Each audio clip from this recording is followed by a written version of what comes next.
大家好，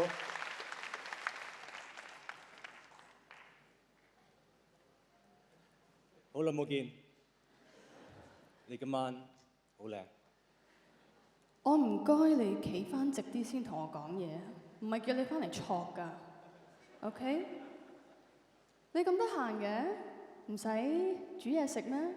唔使買香腸啊，搞演唱會嗰啲咩？咁得閒翻嚟嘅你嚇？15年前第30屆電影金像獎嗰晚，你帶過我翻屋企，跟住就唔見咗人啦。霆鋒，你點交代啊？我真係特登飛翻嚟見你㗎，不過今晚個社會咁勁，你都唔得閒理我㗎啦。有幾勁？你講嚟聽下先啦。古生，大家都要提名1部，佢提名2部，淨係誠意分都爆標啦。哦，張繼聰，你有冇睇佢練嗰排腹肌啊？哇！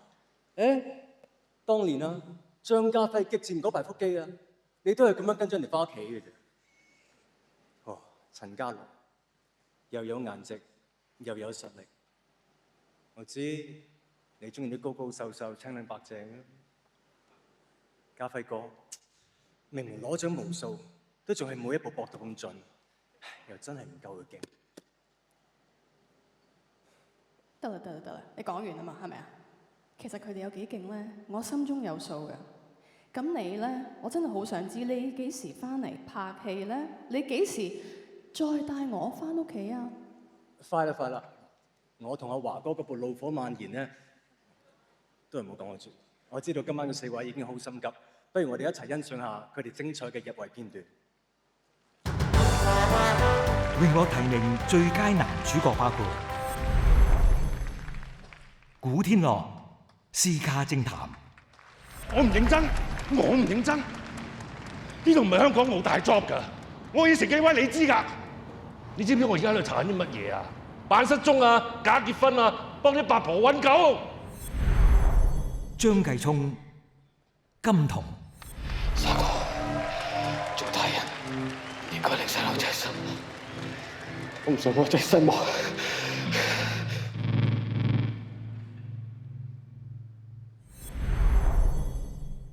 梁家輝捕風追影。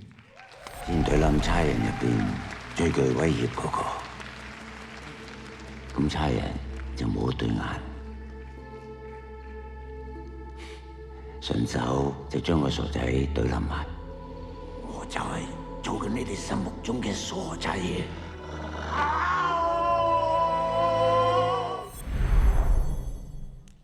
古天樂《尋秦記》。其實我真係已經冇諗好耐，但如果可以，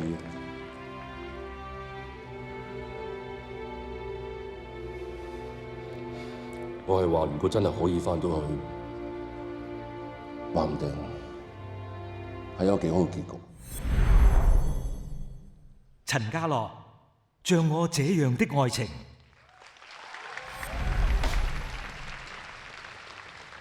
我唔想再咁樣繼續落去啦。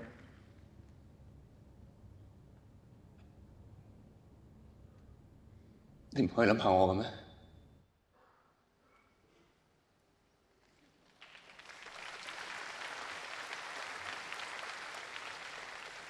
第44屆香港電影金像獎最佳男主角，捕風追影，梁家輝先生。梁家輝先後15次入圍最佳男主角，憑住《捕風追影》一片，令佢第5次獲得呢項殊榮。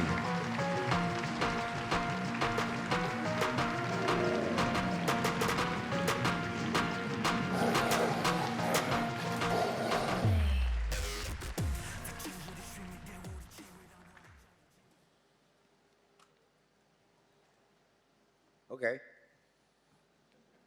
Very good.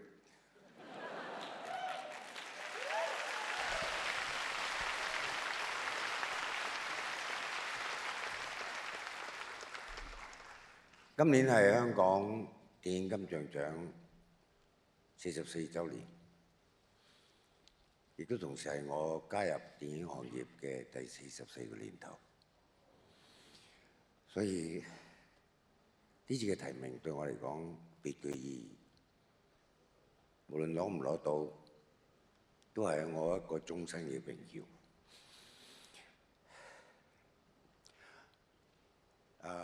首先多謝香港電影金像獎嘅所有評委，無論係專業評委或者金像獎內部嘅評委，定係觀眾嘅票選，多謝你哋。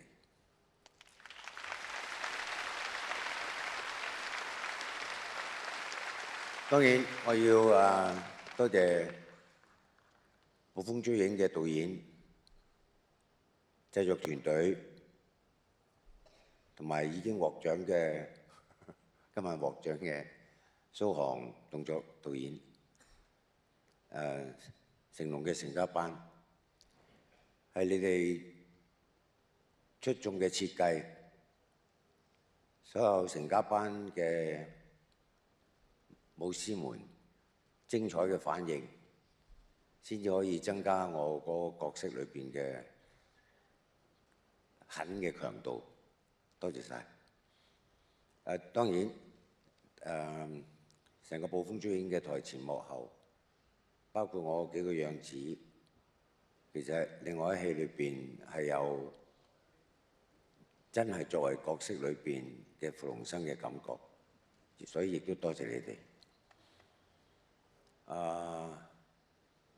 我其中有一個我想多謝嘅人，因為大家頭先好多獲獎嘅人都多謝過，就係呢幾年跟住我經理人二玲仇小姐，佢捱咗我好多苦，佢捱咗我好多嘅怪責責罵，多謝你二玲。嗱，我覺得最應該多謝嘅係我嘅屋企人。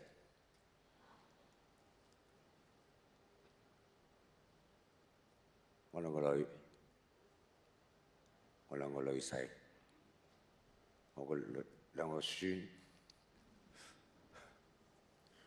唔好打電話俾我而家。仲有我太太，佢哋都忍咗我，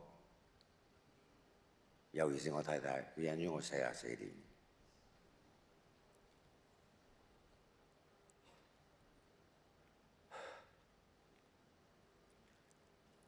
好多謝。